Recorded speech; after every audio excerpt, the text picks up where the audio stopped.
afternoon, good evening, everyone. I see we have some more folks trickling in. For those that just joined, we're going to get started in just under a minute here at 6:05. In the chat is a Google Form link. Please take a moment to click that link and complete a brief audience survey to help us get a sense of who is joining us, who is joining us tonight. And we're going to get started shortly. All right, I have 6:05 on my end. And so in the interest of time, and as a courtesy to those who are ready to rock and roll, we are going to get started. So this session tonight is for Program Development Technical Assistance, and it is being hosted by the Baltimore Children and Youth Fund, which is offering a grant cycle right now for the Grassroots Fund. And this is part of that funding opportunity that we're making technical assistance available. There are a number of different topics that are also available. Naya, when you get a chance, if you would be so kind to just drop in the chat the link to sign up for any future sessions between now and when the applications are due on May 15th. So we are going to go ahead and get started. Welcome. Yes, also please mute yourself and stay muted until we reach the question and answer portion. This is now our third iteration of this workshop. And so when you want your questions, please drop them in the chat as they come to you. What we'll try to do is pause periodically to attend to those, but we want to try to get through as much material as possible so that we stay within the session time. And then if you're able to stay on a little later, we have a bonus activity in store for you. Okay, awesome. So let's rock and roll. Here we go. So again, if you haven't done that survey, please do it now. And I neglected to open a separate window to show the results. Let's see. That from here. 1 second. Okay. It's not letting me do it while I share. Naya, do you have access to the survey? I am seeing if I can open it. I do not have the admin access. Okay. So give me 1 second. Stop share and reshare. Yes, that's what we're gonna do. I'm just waiting for my meeting controls to cooperate here. All right, Thank you all for your patience. Yes. There we go. All right, so here is what we have. Now there are 12 individuals on this call. I'm not sure how many of you are joining us as a participant or are joining as an admin, but from the responses that we've received so far, the majority of you are in an executive leadership position. We do have a grant writer joining us, as well as a staff member and a volunteer. So welcome, that's a nice mix of folks. Let's see here, 1 to 2 sentences to describe what brought you to this session today. Developing skills to learn more in the midst of a program development right now, okay, and always looking to expand personal knowledge to best support and create the programming, okay. Need help, need all the help I can get. I think we all feel that way sometimes, right? Sister Saving the City, well, welcome, thanks for joining us, and improving your ability to support nonprofit organizational development. In terms of your relationship with BCYF, 60% of you, the majority of you, this is your first time applying, which is awesome. And then we have some folks that were previous applicants, but were not recipients. And then we also have someone that did receive a grant as well.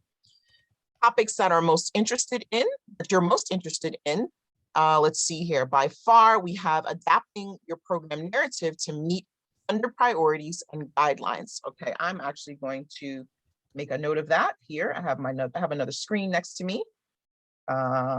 Let's see, adapting priorities, 2 priorities.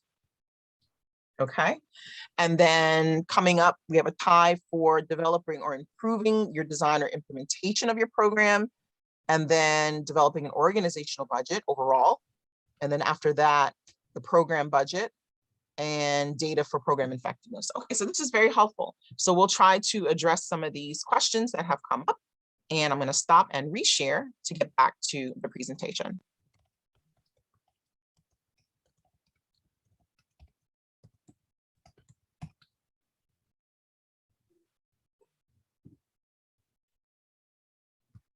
One day I'm going to learn how to do that seamlessly. Okay, there we go.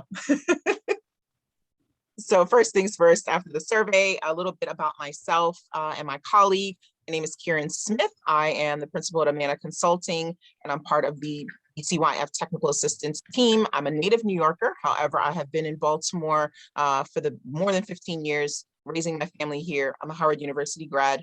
My background is actually in engineering. However, mission-based nonprofit work and using my skills to support that work is what spurred me to start my firm back in 2017. And I love a good Kashmiri chai tea, which I cannot partake of at the moment because I am fasting for Ramadan, but I look forward to it at the end of the day. So Naya, I'm going to turn it over to you to introduce yourself. Thanks, Kieran. My name is Naya Vanterpool. I am a native South Dakotan, graduate of English political science at the University of South Dakota. Lived and worked in Baltimore for 7 years. It's where I got my start in community organizing through AmeriCorps Vista, and started my career as a development officer and nonprofit professional. Though I'm currently a DC resident, I will soon be a Florida resident near family. I just consider myself a nonprofit nerd. I am a professional writer by trade, providing grant writing, copywriting services to nonprofits through my business, NV Inc. And the only reason I'm not drinking a Red Bull right now is that I did not buy one earlier today, and I would love to have that with some Doritos. Thank you, Naya. So let's go right into the agenda. And I use this graphic deliberately here to give us the sense that what we're giving you are some building blocks, right? And some things to put into your toolkit as you are working on developing your programs for your organization. And some of these toolkits you may already have, some resources you may already have access to, others may be new, but it's really just to kind of help you to improve and level up your program development. So we'll have some learning goals and objectives. We'll go into some basics of program development. I think it's good for us all to have a baseline understanding of what we mean when we say program development, some key principles to keep in mind, critical elements of program development, and some best practices. And then from there, we will share some resources and have a question and answer open at that point. We'll stop periodically just in case if there's like a flurry of questions. We do ask that you complete the post survey that will be emailed to you at the end of the session. And if you have time to stay on beyond 7 o'clock, Naya, our professional grant writer, is leading a bonus exercise for us on developing a strategic value proposition. And we have some resources for you for that. Some really good stuff if you're able to stay on. But if not, we will make that available to you by putting the link in the chat before you go. So let's get started. So our general goals for tonight are to really kind of just demystify the program development process, equip you with the information that you need to develop strong program narratives with an eye toward grant writing, and then answer any questions that you may have. Those are kind of our general goals for tonight. More specifically, we're going to explore some strategies and best practices for strengthening the design, implementation, and effectiveness of your program. And then we're going to give you an opportunity to kind of apply those principles throughout the presentation and at the end in the bonus exercise. Does anyone have any questions about what we're looking to achieve in the session today? Feel free to drop your question in the chat.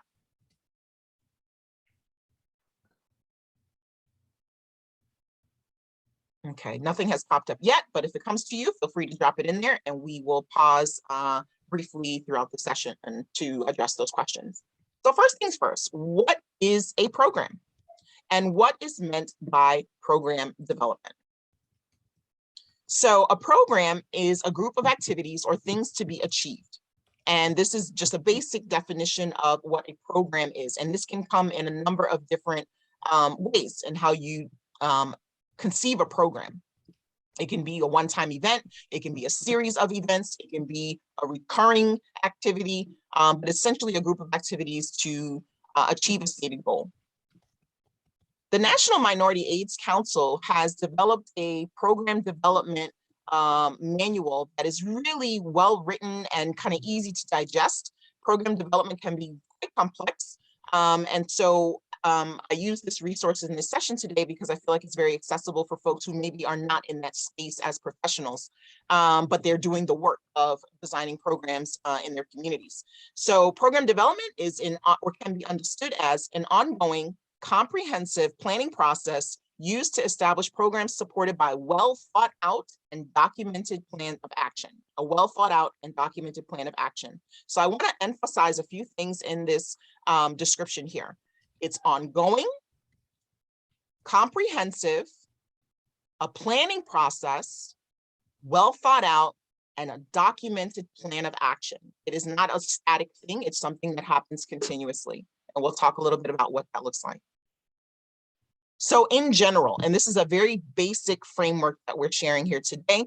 In general, the first stage is your planning stage. So what are some questions that you might ask in that stage? And I'm actually going to read to you a few questions in the manual that I referenced earlier. What are the high-risk populations in your community for whatever industry that you are in? What populations are at the greatest risk? Their met needs and unmet needs. We'll ask everyone to please put yourself on mute if you have not done that already. Thank you. What resources does this community need in order to achieve their goals that you have for them or they have for themselves? What results can be achieved in the next year, the next 3 years?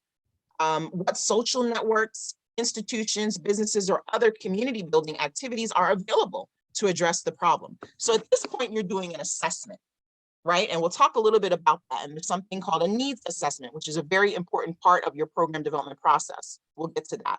So there's a planning stage. From there, there's the design stage. This is when you've done some assessment of what's happening in your community, where you might be able to meet a need, and now you're designing how you're going to meet that need, right? So you're thinking about the resources that you're going to bring to the table. You're thinking about how you're going to deliver whatever services or products that you have envisioned, and you are designing how that is going to take place, okay? Then you get to the stage of implementation. So you've planned it, you've designed it, you're ready to launch. Now you're actually out delivering your services to the community that you serve, right?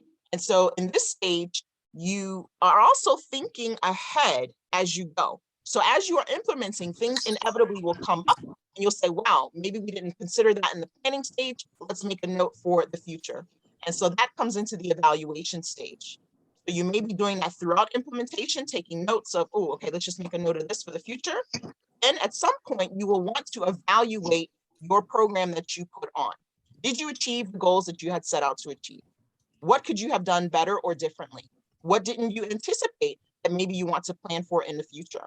So in the next iteration of your program, you're going to take that feedback, that evaluation, and that assessment, and use that to design and improve and refine your program. And so that is why this is a continual process of planning for your programming. And you really should be doing this regularly, annually at a minimum, if not more frequently than that.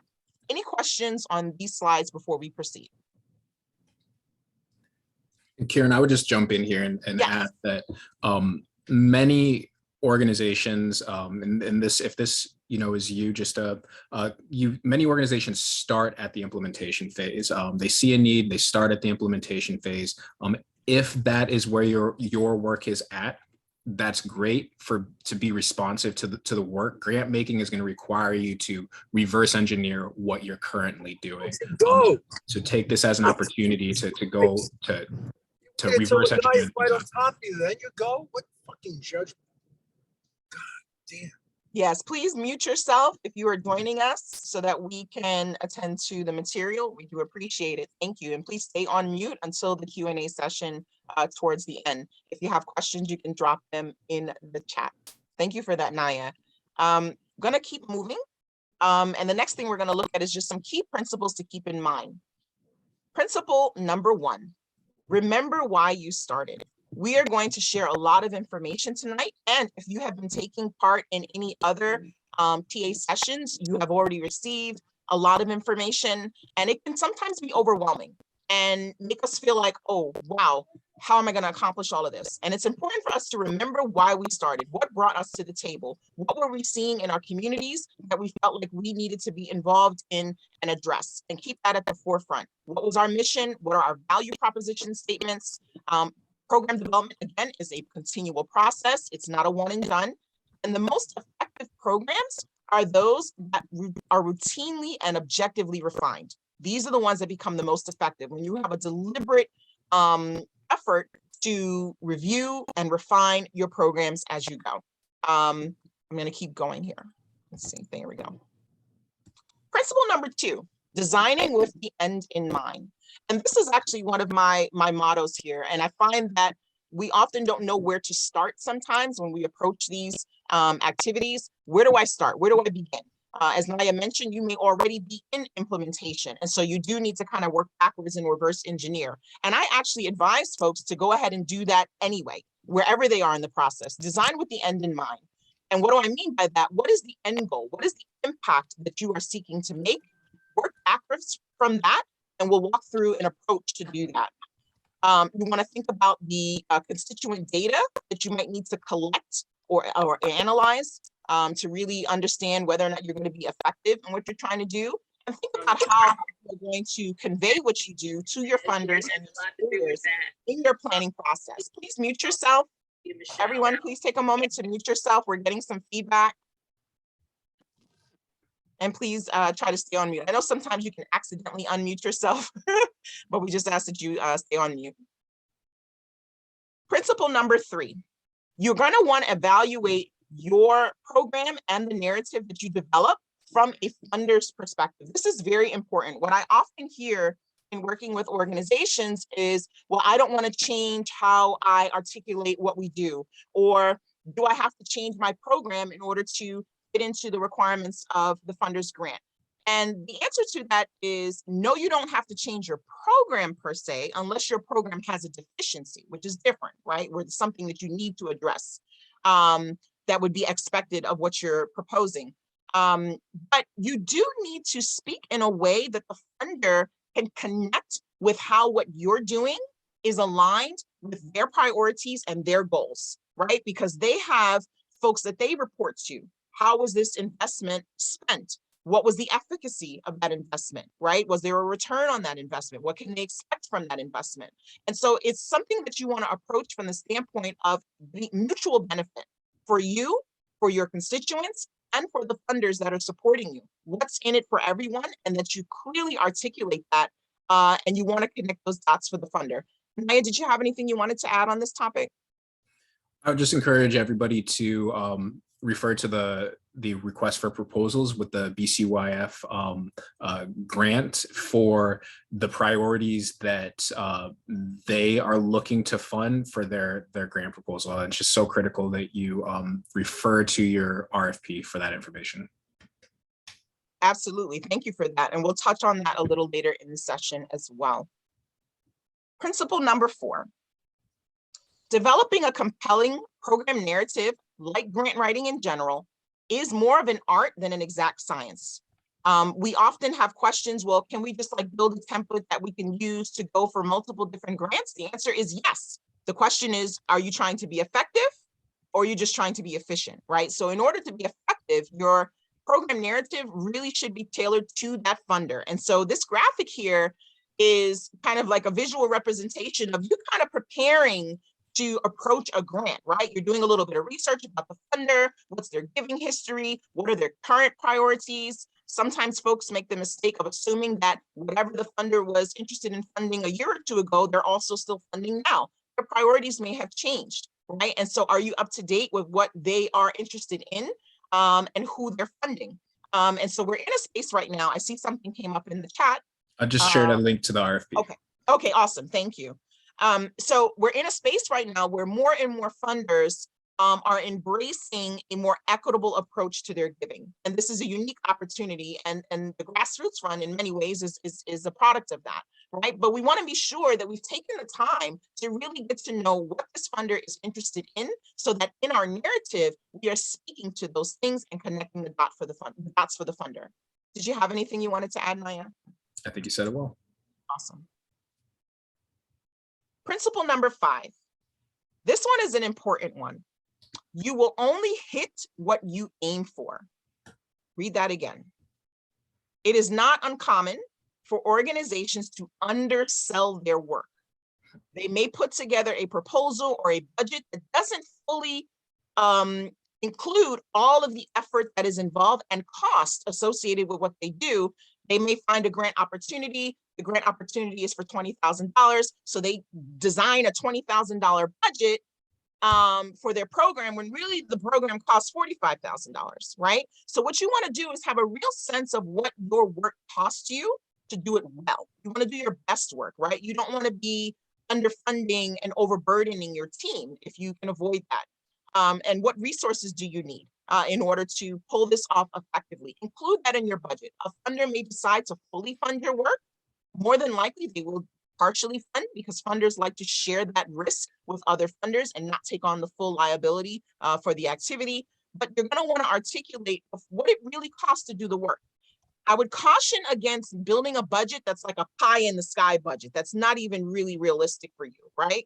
You want to be realistic and spend a little time doing some research about what you're going to need to pull this off.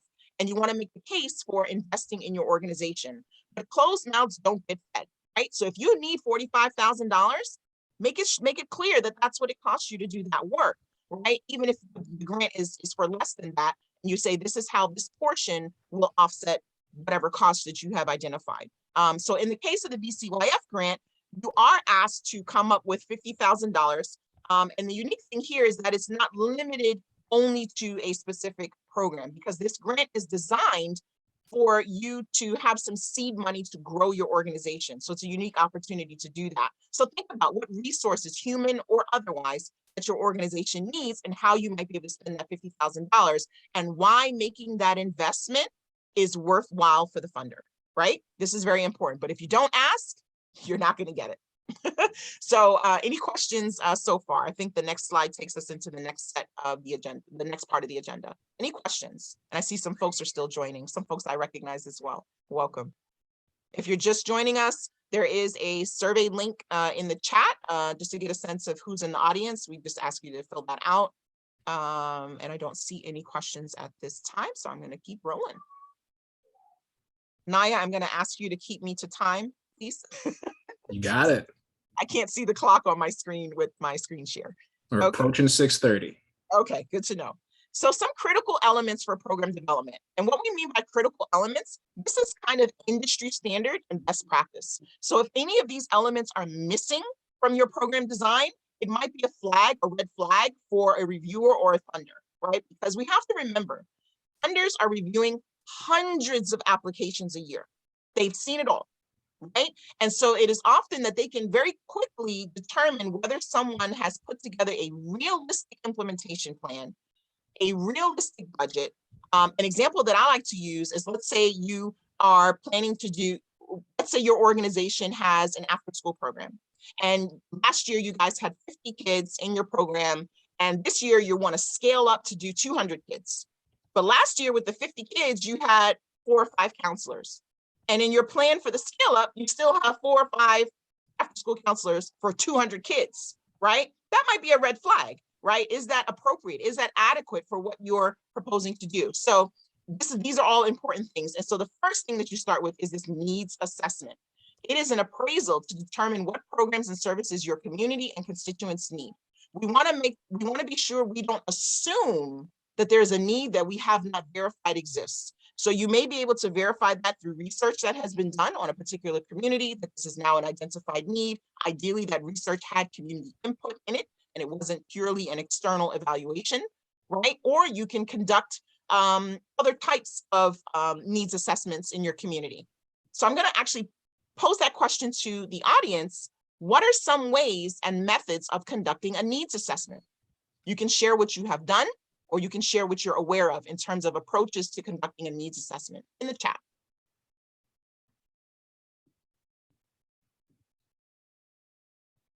How might we go about conducting a needs assessment?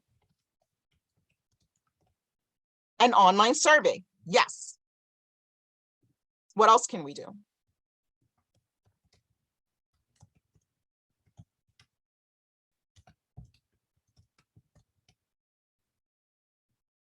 Conducting a needs assessment.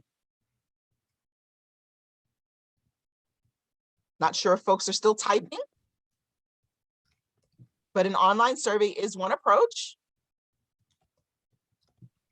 Any type of survey. right? So if the survey is on paper, which we're seeing less of, okay, we see something else here. Ask other community organizers and school administrators. Absolutely. Speak to the people who are nearest to your constituents. Very valuable insight. Review other programs, either for collaboration or to understand what competition is out there in your arena. Absolutely. Conduct research. Absolutely. Absolutely. So all of these are ways that you can conduct a needs assessment. The more you do, the more compelling your justification is for what you're trying to do. So you can do surveys, whether they're electronic or paper-based. You can do focus groups. You can do charrettes. You can do roundtables.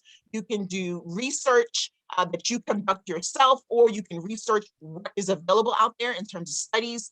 But you want to conduct this needs assessment so that when someone says, well, how do you know that this is important? How do you know that this is an issue? You can say, well, here's how we know, right? Here's how we know that this is an issue. It isn't just our perception, but this has actually been documented in some way. This is important.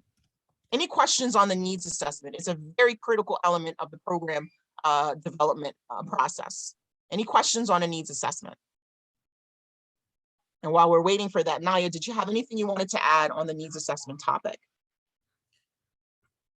Just want to double emphasize how critical it is, and considering your needs assessment, your partners as well. If your work is done in collaboration with other program providers who are also working with your constituents, assess the needs of your constituents, assess the needs of your partners, build your operations and your services with as many of your stakeholders in mind as influences the impact on the ground.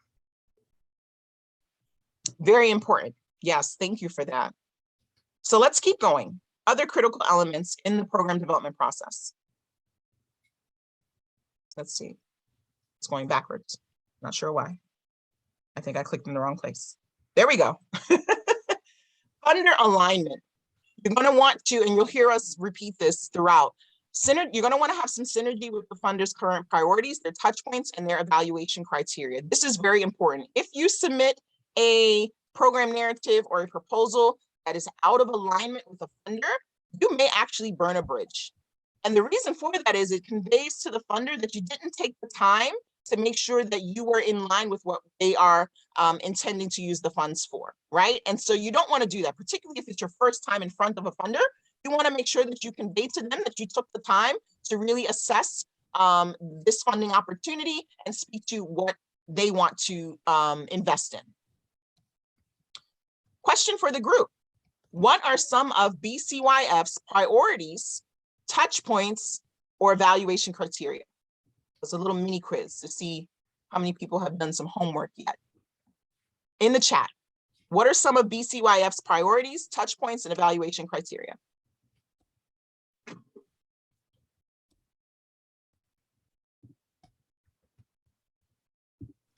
If you don't know, you can say, I don't know, and that's okay.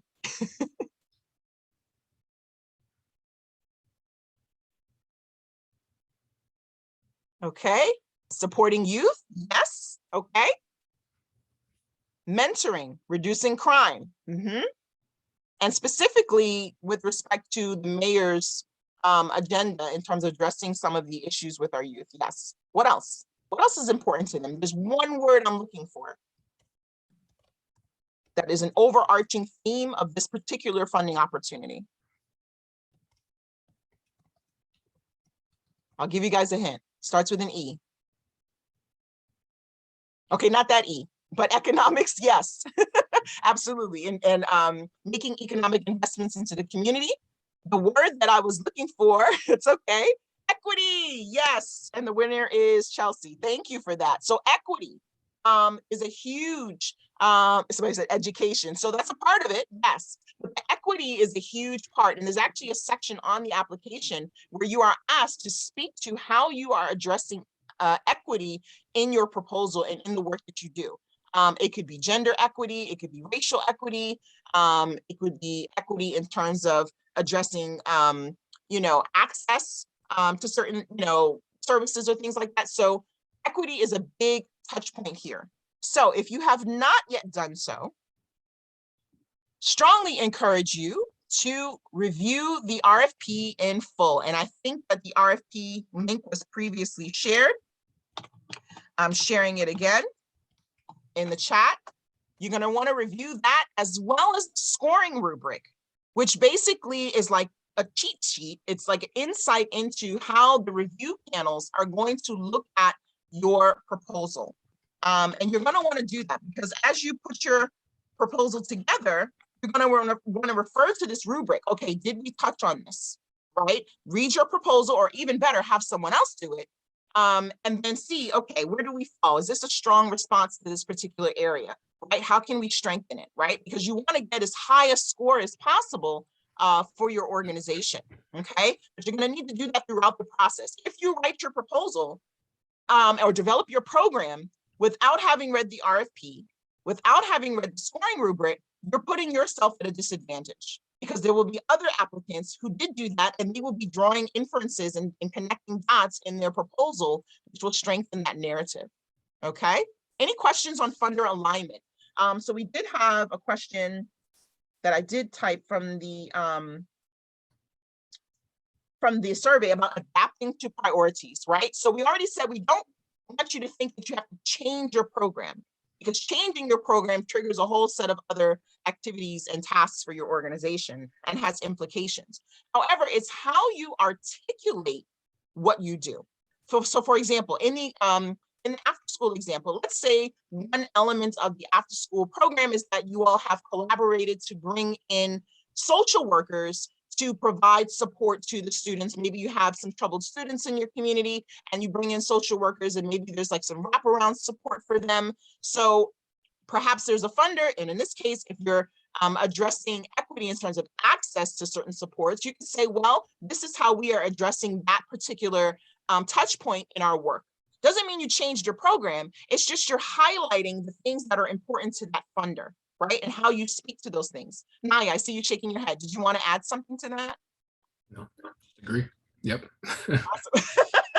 So that was an affirmative nod. Okay. So another critical element, your qualification statement. You want to be able to sell your team. Sell your team. What I see sometimes in working with smaller organizations is that sometimes they may be a little hesitant about marketing themselves. Maybe they jumped in because they saw a need, but this is not their field of training, right? So for example, my background is actually in engineering, right? But the skills that I developed as a project manager, as someone who had to do community engagement, these are transferable skills, right? So you may have folks in your community who have 30 years of experience doing XYZ. You're going to want to speak to that, right? You may have some folks who have certain certifications. You want to speak to that. So you want to have a synopsis or some type of summary of the roles, skills, and experience that your program delivery team has, or your partners that you are collaborating with. And I want to emphasize roles, right? It's not enough to say, we partner with this entity to do this. Okay, but what is their role in delivering that, right? So service ABC, what is their role? Are they providing space? Are they providing the facilitators? What are they doing? Be clear about the roles of your team members and the expertise or qualifications that they bring to the table that makes you qualified to do that work, okay? So here, question for you to think about. Do you have resumes and bios on file for your program leads and staff? If you answer no to that question, you have homework to do. Gather that information, keep it on file, update it periodically. Check with people. Do you want to send in an updated resume from the last time we received one for you? So that when you get ready to speak to your staff, speak to the strength of your team, you have the information you need to build that narrative. Any questions on the qualification statement? Naya, anything else you wanted to add in that regard? Oh, I have a raised hand. Can we take the question first? Is that okay? Yes. Yes, Ms. Cooper Nicholas. Yeah, I have a question, and I don't want to take a whole lot of time with where I am, but Okay. when we started out 5 years ago, we were raising money for a facility, and then we had organizations who we knew were doing great work. They didn't have no money. So we were trying to help them to raise money. So they've grown, and some of them have gone on and doing well. But I don't know, in talking to funders, they seem a little less enthusiastic about us now, because we just want to be able to have this facility and not compete with the service providers, because that wasn't our main goal.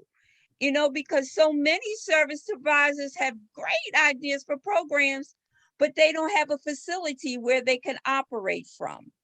So I'm trying to stick with now where we're trying to be, because it's not like it's a bundle of money here, there, and everywhere for programming. But we know people can't carry out programs if they don't have a facility. Absolutely. You raise a very good point. And what I would say to that is having a very targeted approach to which funders you pursue. Funders that are interested in meeting an unmet need in a community. So there are some funders who are only looking for innovative programs. They want to see you come up with a new program. So if your program is an established program, in fact, I had a client that looked at a grant and we realized that it was for a new innovative program, not for an existing one. Right? So being sensitive to who's interested in meeting unmet needs in the community. And we know that having adequate facilities, physical space, is an issue in our communities. I know another organization, they wanted to put on like a fundraiser for their organization, but there are literally, and the community wanted the fundraiser to be in the community, but there are literally no facilities within the community that can accommodate, a couple hundred people to do a good sized fundraiser where they could raise some money. So it was a bit of we might have to go out of the community in order to do that, because there just isn't the space. So you may want to spend some time articulating and researching what is in your community and showing that there's a desert, right? There's a facility desert, and we are meeting a critical need, and us doing this has this impact. It allows them to reach this many youth. It allows them to do whatever. So you want to be clear about identifying that need. There's a need here. This is a facility desert. There's not enough space. But then once you invest in our facility, here's the impact we anticipate having. And Naya, I did want to turn it back to you in case you wanted to add something to that question, and also anything else to the qualifications statement topic as well. Well, to the resumes and bios, if you step towards state and federal grants, it's just going to be a hard requirement. So I think it's just best to do that work up front, have it on file. Also, having bios is just a great way to have copy on your website as well. Miss Catherine, and I know this is something because we've worked together on your BCYF grant. This is something that we have are actively writing towards. What is coming to mind as well for those who are in earlier stages of development is that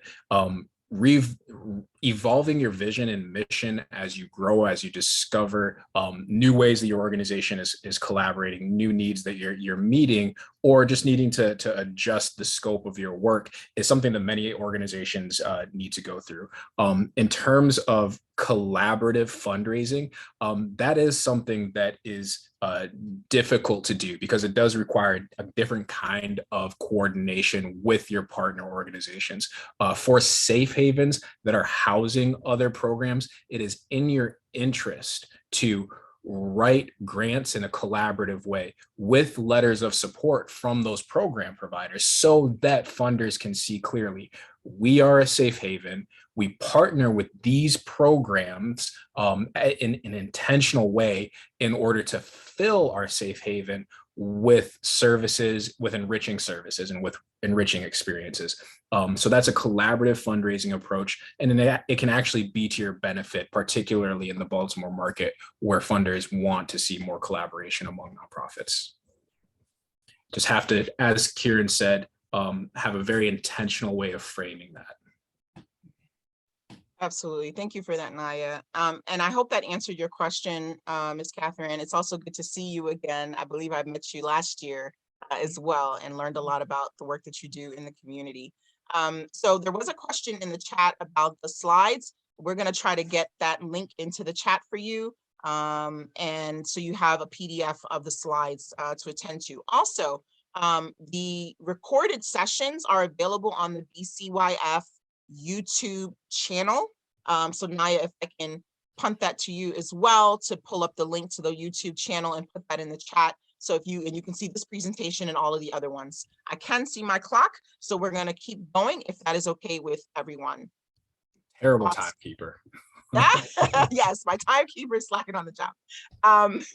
So now we're going to switch into best practices. So we did kind of an overview. What is program development? What are some of the key elements, critical elements, some guiding principles? Now we're going to talk a little bit about best practices. And so logic modeling is a concept of how you go about planning an activity or program that you're working on.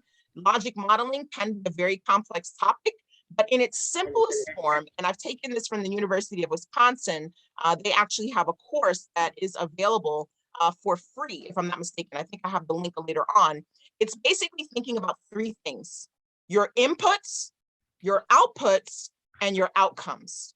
So we've got inputs, outputs, and outcomes. What are the differences between these things? Your inputs are what you invest. So the resources that you bring to the table, human or otherwise, to achieve what you're trying to achieve. It's the input is what you put in. The outputs are your activities, what you actually do, the services you deliver, the products you provide. Okay. And the outcomes as that's the impact that you're seeking to make.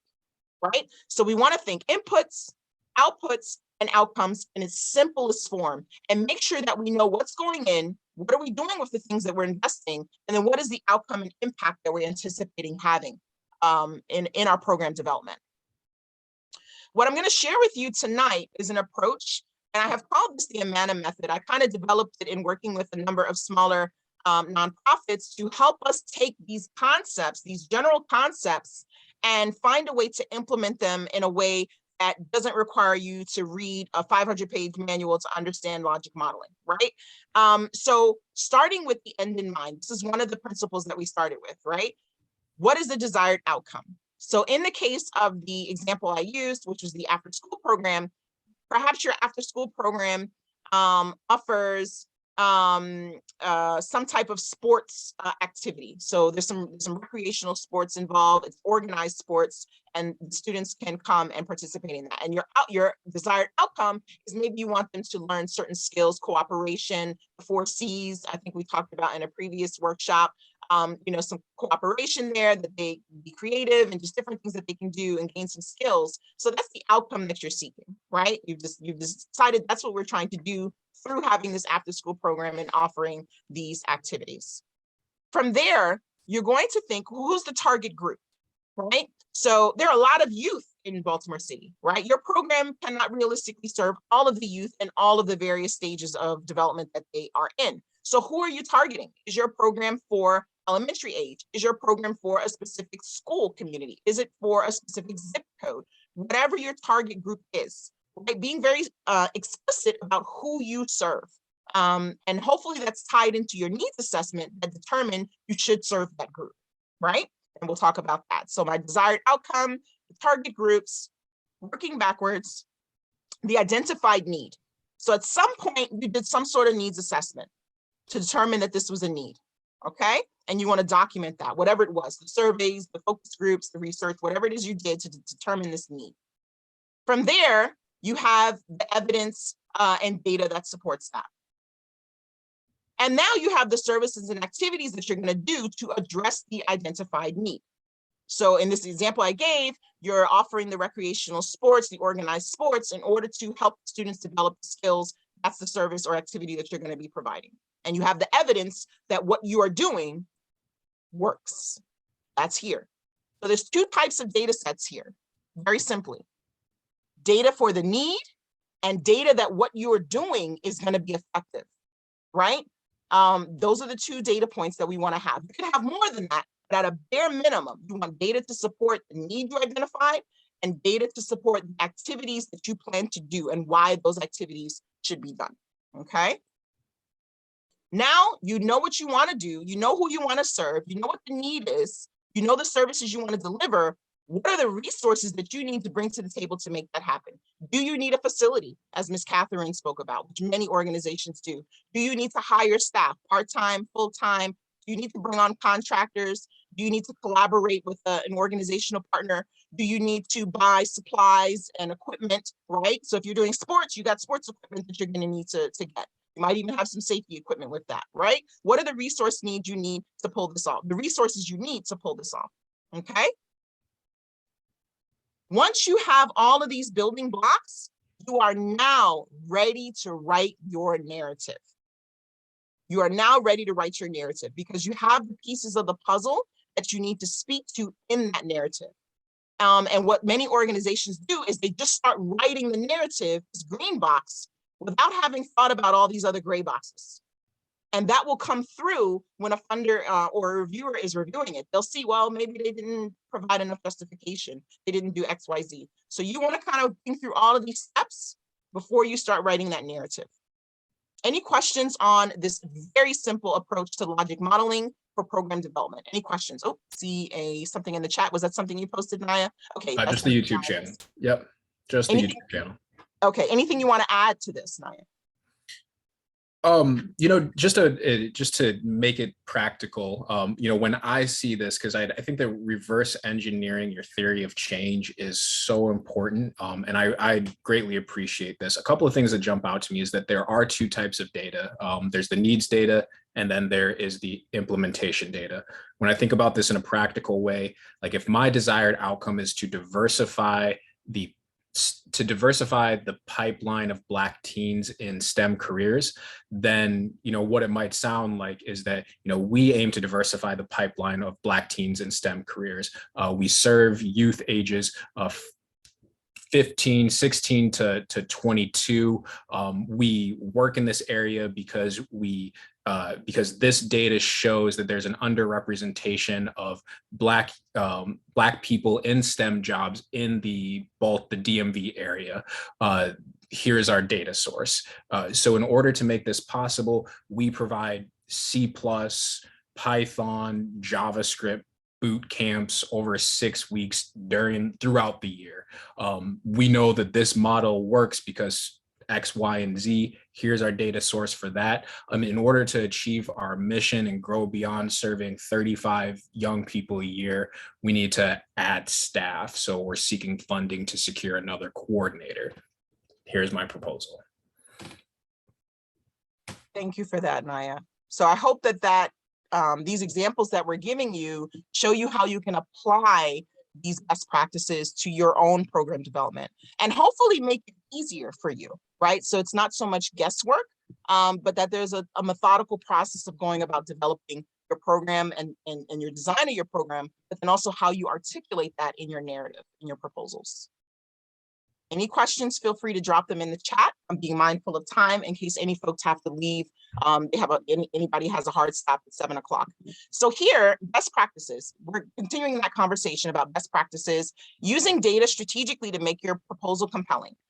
So here we have a sample response that an organization can write to the question of, give us just a general description of your program, okay?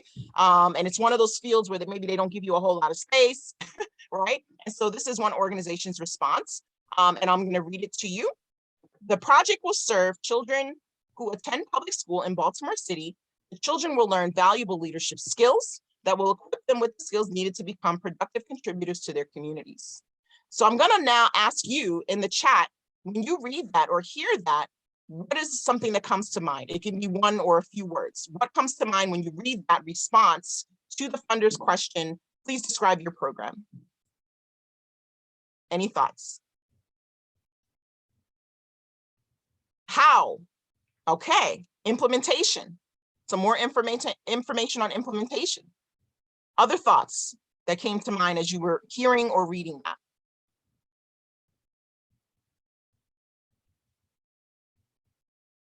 Do you think it was compelling?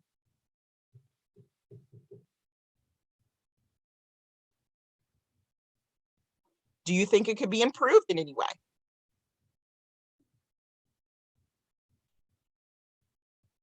Leadership skills jumped out at you, okay. So that would be, would that be an input, excuse me, an input, an output, or an outcome? Quick quiz. Would leadership skills be an input, an output, or an outcome? An outcome, yes, it would be an outcome because that's the impact you're seeking to have, which is to build those skills. Any other thoughts before I move on?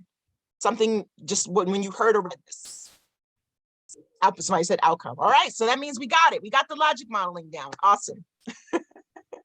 Okay, so what I want to do is just show you another response sample and compare the two. So let's say this is organization B, same question. Give us a description of your program. Their response is, the project will serve 100 children who attend public school in the high-risk communities identified in the strategic plan.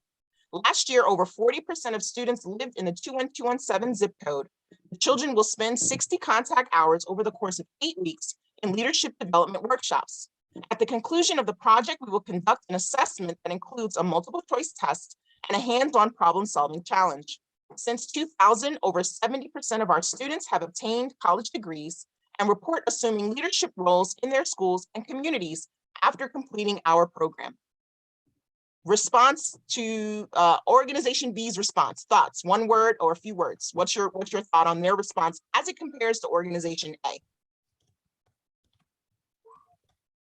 You may hear my children in the background. They're getting a little restless. Any thoughts? Organization B's response. How do you think it compares to organization A? Or did something jump out at you as you heard or read that?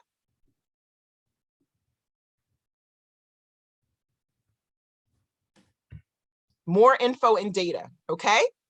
Some more specificity, right? It wasn't as general, more detailed, okay? One more comment. Entrepreneurship skills, numbers, right? It was quantitative. It wasn't just qualitative in terms of descriptive, but it was quantitative in terms of how many, what you know, how many people, where, when, you know, what zip code, right? All of these things add value to your narrative and make it more compelling. It shows you did a little homework, right? That you had enough to, you were able to pull this data from somewhere. You did some homework. I want to draw your attention to the last sentence, doesn't leave much room for questions, which is good. Exactly, right? So you're not walking away going, well, that sounds like a great idea, but I don't really know how they're going to pull that off or why I should invest in them, right? Awesome. So the last sentence here talks about what the students have done after leaving the program. In order for this organization to have that information, they would have had to keep in contact with their program participants, right? In some way, maybe they have an alumni group, maybe they keep a social media page going, and they send out a periodic survey. Hey, what's going on? What are you up to?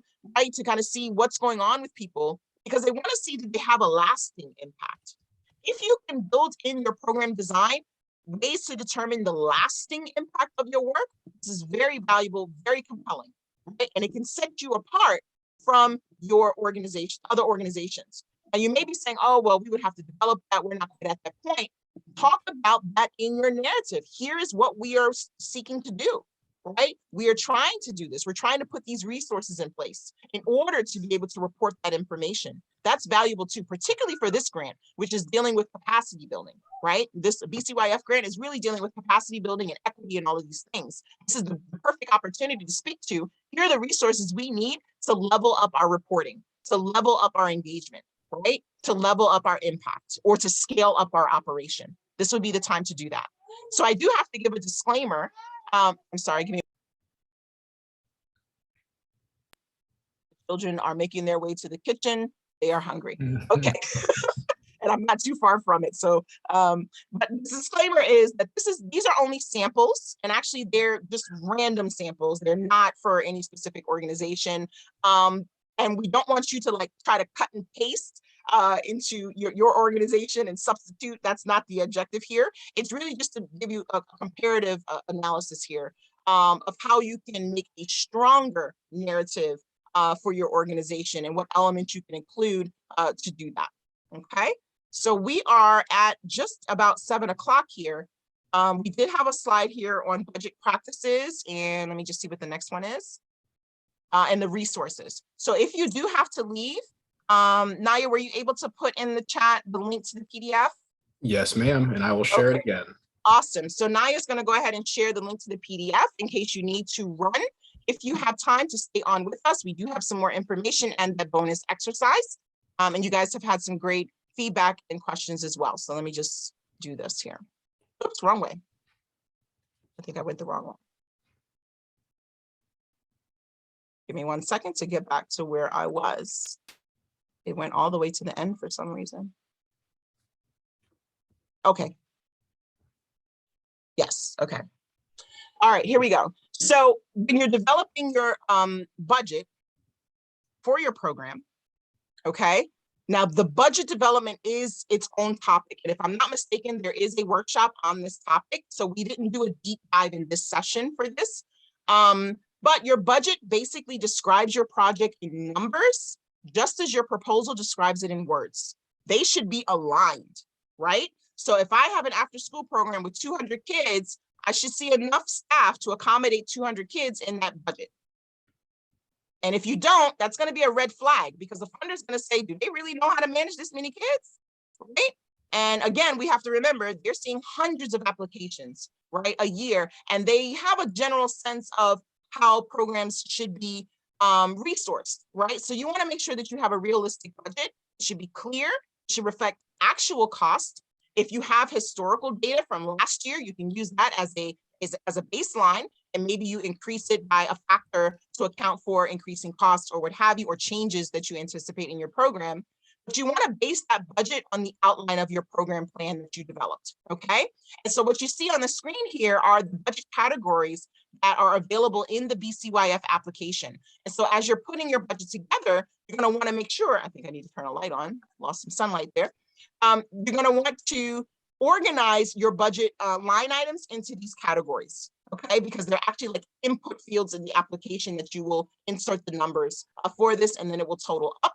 You're going to want to talk about how you're going to spend all of the $50,000. So this is a unique opportunity where you are building a budget directly to that dollar amount because it is more of a capacity building and not limited to a specific program that you may do. Okay, I hope that's clear. Yes, thank you for anyone who has to go. We do respect that. This recording will be available on the BCYF YouTube channel as well. Okay. Naya, did you want to add anything on the budget development? Just that there's a link to the financial technical assistance event in the chat. Perfect. Thank you for that. Next up, these are some resources, and you can drill down into these at your leisure if it so interests you. So it's a deeper dive than this deep dive. The manual that I referenced earlier is developed by the National Minority AIDS Council, Technical Assistance and Training Division. Very good resources to keep on hand. They make it available for free. If you're interested in drilling down into logic modeling and understanding how that can help your organization in its planning, there is a free downloadable version of an online course that the University of Wisconsin-Madison offers that you can use these links here. All of these blue text items are hyperlinks in the PDF. You can click on them and it will bring up that material. If you're looking for information on data, I have two resources here. The first one is Baltimore County Public Schools as well as Baltimore City Public Schools. Many of you are working in the school communities. And so if you are not already familiar with and in the habit of aligning your design with ESSA evidence, the Every Student Succeeds Act, you may want to start to do that, even if you aren't ESSA approved per se, right? Because there is a process to do that. But what you're doing is you are giving the city schools staff what they need in order to use federal funding to support your program, which many schools want to be able to do. So it's good. These are some reference guides. The first one here, Baltimore County, actually gives links to some research clearinghouses that you can search for research on whatever you're doing, whether it's mental health needs of students, whether it's, you know, the efficacy of recreational sports or whatever it is, right? They have some good resources here of where you can look for that research. And I do want to point out that research is not a news article per se. Research is based on a study. So you want to look for something based on a study. This is the most compelling. And then there are levels to the types of evidence that you provide.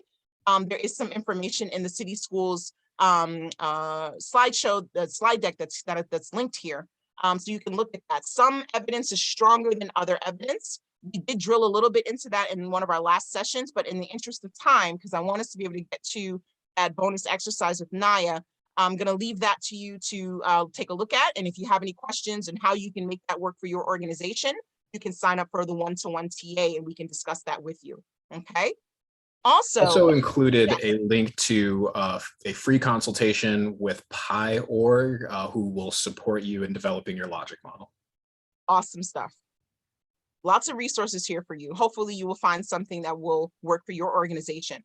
If you're interested in sample proposals, it is not often that you can get insight into a winning proposal, right? Because generally that information is not publicly available. This book here, have a little graphic here on the right. It's the Grant Seeker's Guide to Winning Proposals. It is available on Amazon. I have put the ISBN number here. It is a roughly 500-page book, and it is just filled with winning proposals, the full proposal, as well as the funder's review of that proposal and what inclined them to fund that particular request. And it's for varying organization sizes, varying types of services that they may offer. It's a really valuable resource. I refer to it very often as a grant writer, and also to get in the habit of understanding what your competitors are doing, right? Because you may find a competitor in that space, or how you can learn from them as well. Because maybe there's a niche that you have that they don't serve, right? They may not be a competitor in that sense. So I see, that's a link that you dropped in the chat. Okay, yes, okay. And then here, if you're interested in some resources on budgeting, there's some on-demand video trainings through Candid Learning just to get oriented to project budgets. Some resources here through Propel Nonprofits, and a bunch of different sample proposal budgets, also from Candid. And then valuing your volunteer time. This is something we often see all volunteer organizations not necessarily do. Your volunteer time has a value. And there is a benchmark that's used for an hourly rate. You can click this link and find out what it is for Maryland. It changes every year. I think it's about $29 or $31 right now per hour. And that would show up on the revenue side of your budget, because that is a contribution to your work. Okay, so that's important. It doesn't show up on the expense side. It shows up on the revenue side as a contribution in kind to your organization. And if you want an even deeper dive into cost allocation, how do I allocate these costs? There is a brief video here that kind of gets you into that space as well. Okay, so we're going to pause here. If you do have to leave at this point, please be sure to take that post survey that will be emailed to you. And we are going to transition into the bonus activity. Our contact information is in that PDF, so you can see that there. We shared the PDF with you. And I'm going to turn it over to my colleague, Naya. Naya, I'm going to be here, but I'm going to turn my video off for a second just to attend to the little people for a moment. Awesome. Thank you. And actually, if you want to stop sharing your screen, I'll take over the screen share and can navigate from there. All right. All right, y'all. So this bonus exercise, I'm going to be brief, be mindful of everyone's evening. I wanted to send you off with a framework for how to write a strategic value proposition.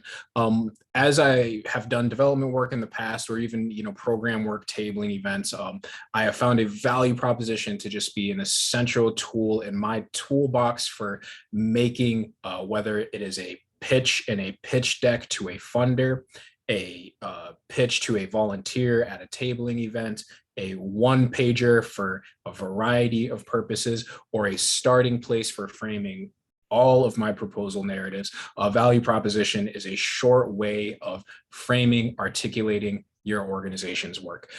Every value proposition that I've ever written has some pretty standard components to it. So I'm going to share my screen and walk y'all through how to construct your value proposition. All right, before we do that, before I show you the framework, I want you to identify for yourself where your organization's work aligns with the BCYF priorities.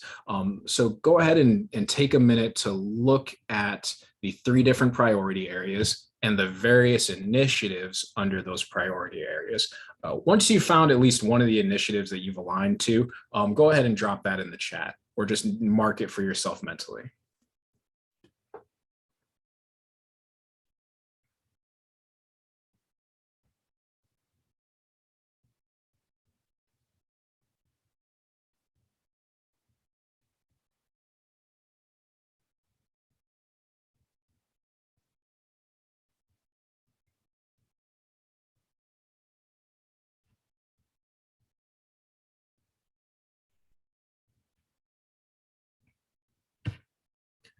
For your edification, in the BCYF grant, you are able to identify more than one priority area. For the purposes of this activity, I'm going to encourage you to think of just one. All right. So, Kieran, if you wouldn't mind sharing a link to the worksheet in the chat. So in the chat, you're going to have access to this worksheet where you can actually make a copy, go in, draft your value proposition. I'm going to jump back to the slides here and let's just walk through it together. So if you look at the left-hand column, you're going to see that I'm recommending a value proposition have these 6 different components. One, it is going to be your analysis, particularly in 2022 and beyond. You're going to have funders ask you again and again, what is your equity analysis? What is your DEI analysis? What is your racial equity analysis? How are you ensuring that you are filling the gap? So start off by addressing that. What is your analysis? Then don't put your solicitation at the end. If you put your solicitation at the end of your cover letter, at the end of your grant, you're going to have the reader or the listener sitting there and asking themselves, okay, but how much is it going to cost? So answer that question up front. What's your analysis? How much is it going to cost? And then what are you going to do? What are you offering? This is something that I like to refer to as your hypothesis of change or your solution statement. If we do this, then we will get this other result. Why are you so confident about that? What's your proof that it works? How are you going to demonstrate that?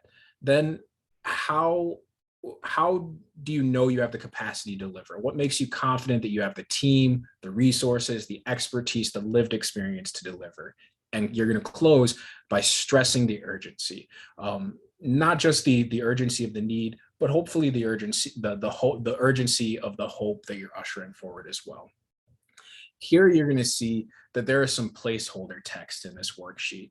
That priority that you selected, whether you're providing life skills development or a safe haven or mentorship or network building, there is a need that you're addressing. So start off by stating that that this priority, this need for having safe havens exists because this population has a lack of access to these specific services and goods. You know, I'm actually starting to read through I'm starting to read through the text rather than read through the text. How about I read you an example? And Miss Catherine, you are in luck because I know your work better than those, since we have worked together on the BCYF grants already, I'm familiar enough with your work that I could draft an example. There we go.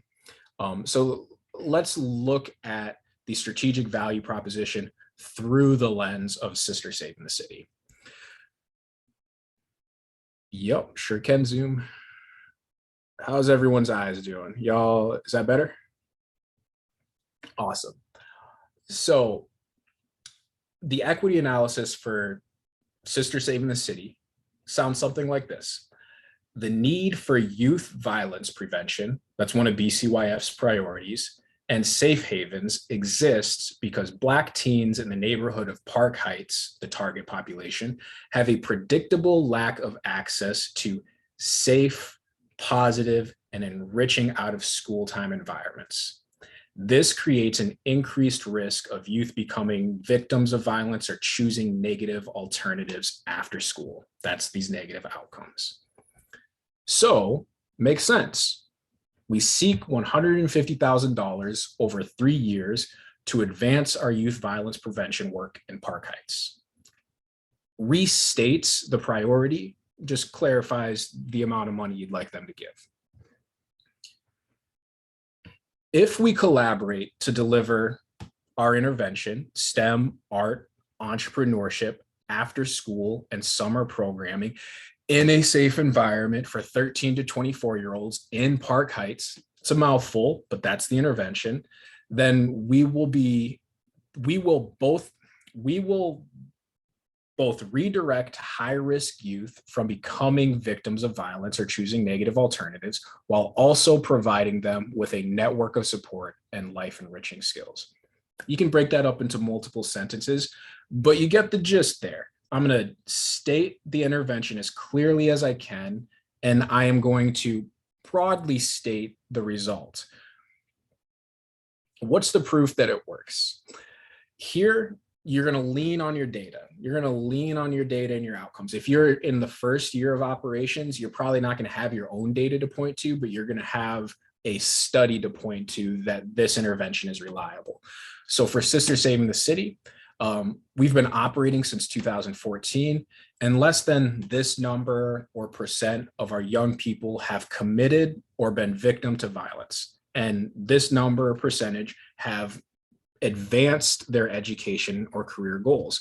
Because Sisters Saving the City is a violence prevention safe haven, you need to lean into that as the articulation of the proof.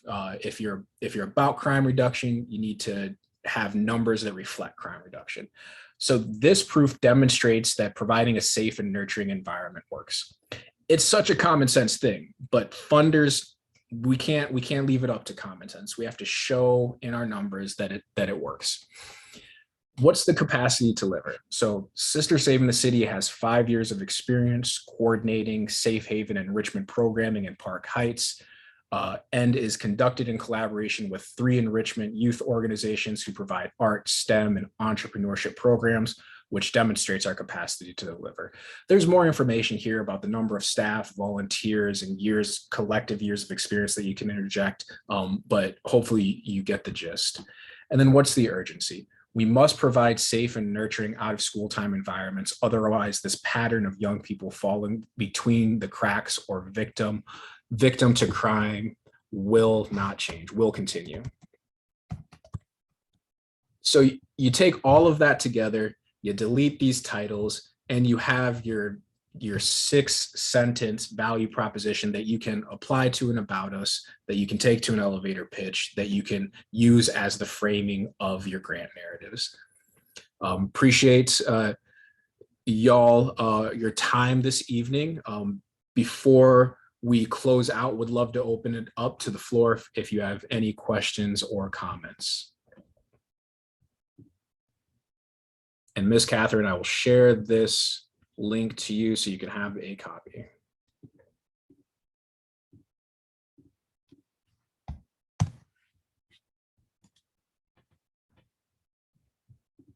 And thank you for the work that you do.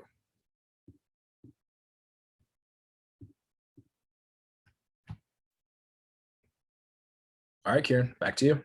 All right, no questions. So that means either we confused you completely, or we did a good job of answering questions or presenting this information to you, one or the other. So I just want to circle back really quickly.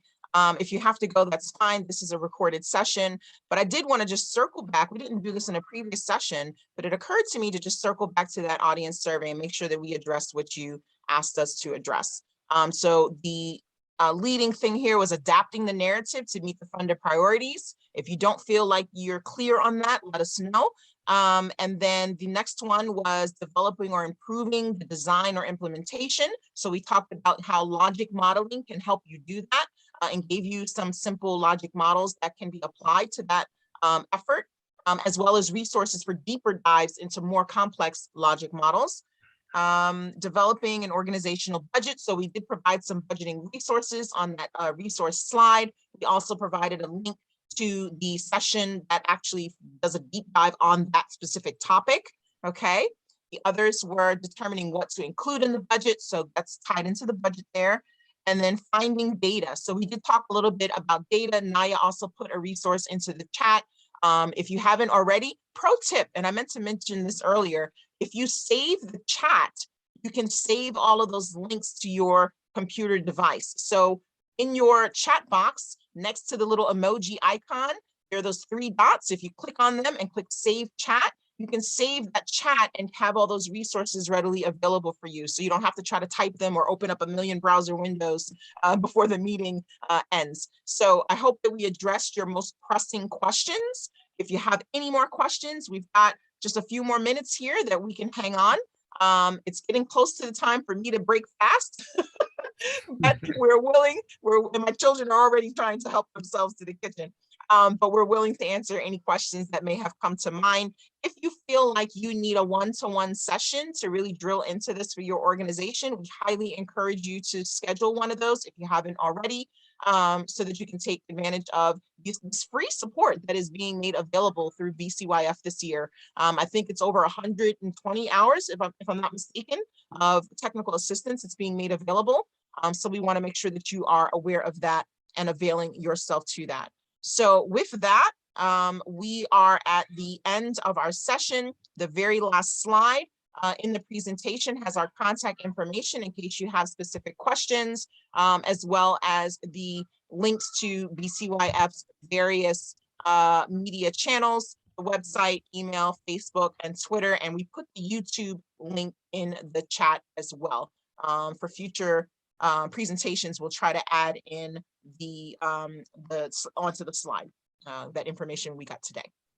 Okay. Thank you. Thank you. Thank you. Thank you. You are so very welcome. You are so very welcome. And we thank everyone for joining us. Thank you. Thank you. Yes, thank you for joining us. Feel free to share any questions. Mama Kiki, it's good to see you on. Hope that you found benefit in this. It's always good to see familiar and new names and faces. So with that, I think we're going to go ahead. I don't see any questions coming through. We're going to go ahead and close out the session. Hope everyone has a great evening and take care. Good night.